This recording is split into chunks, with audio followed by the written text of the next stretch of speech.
আসসালামু আলাইকুম প্রিয় বন্ধুরা, চলে আসলাম মহানন্দগাছা পাকার মাথায় বিখ্যাত সেই আনারস পেয়ারা মাখানো, সেই টসটসে পেয়ারা এবং আনারস মাখানোর যে সুস্বাদু তৈরি করে মানিক চাচা, সেখানে আসলাম। দেখেন কি করে নিজের নিপুণ হাতে কেটে কেটে মগের ভিতরে রাখছে।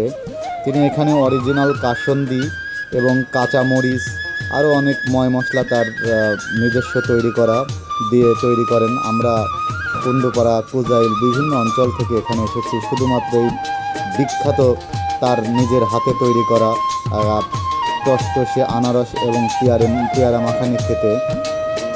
আসলে তার মুখে লাগার মতো তৈরি করেন তিনি নিজ হাতে। এত সুন্দর টেস্টি। অনেকে আসছে, পাশেও বসে আছে, দেখতে পাচ্ছেন আমার চাচা রেজাউল, কায়েদ, মজিবর কাকা দেখতে পাচ্ছেন। এই যে মজিবর কাকা, পাশে আফজাল ভাই, এই চাচা আসছে, ইকরামুল ভাই, আমাদের সুজন ভাই, বজলু ভাই, অনেকে আছে এখানে। বিখ্যাত সেই টসটসে দেখতে পাচ্ছেন, পাকা টসটসে আনারস।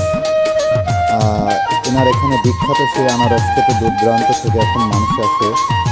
আনারসের সুনাম চতুর্দিকে ছড়িয়ে পড়েছে। ইনি একদম নিজে বেছে বেছে নিজের হাতে আড়ত থেকে সুস্বাদু আনারসগুলো বেছে নিয়ে আসে তিনি। স্পট কোনো দাগে ধরা কোনো আনারস আপনারা দেখতে পাচ্ছেন।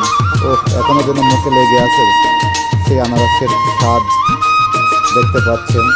টসটসে আনারস মাখানো প্লেটে প্লেটে দিচ্ছে, আবার কাঠি দিচ্ছে। সবাই যাতে একটা করে কাঠি নিয়ে নিয়ে খেতে পারে, হাত দিয়ে খেতে হবে না। দেখতে পাচ্ছেন অনেক মজা করে তারা খাচ্ছে। মানে খুবই সুস্বাদু, এতটা সুস্বাদু যে বলে বোঝানো যাবে না। যদি একটু মানে সবজিওয়ালা না হয় তাহলে তো বলে বোঝানো যাবে না কি ঝাঁজ। আজকে পর্যন্ত ভালো থাকবেন।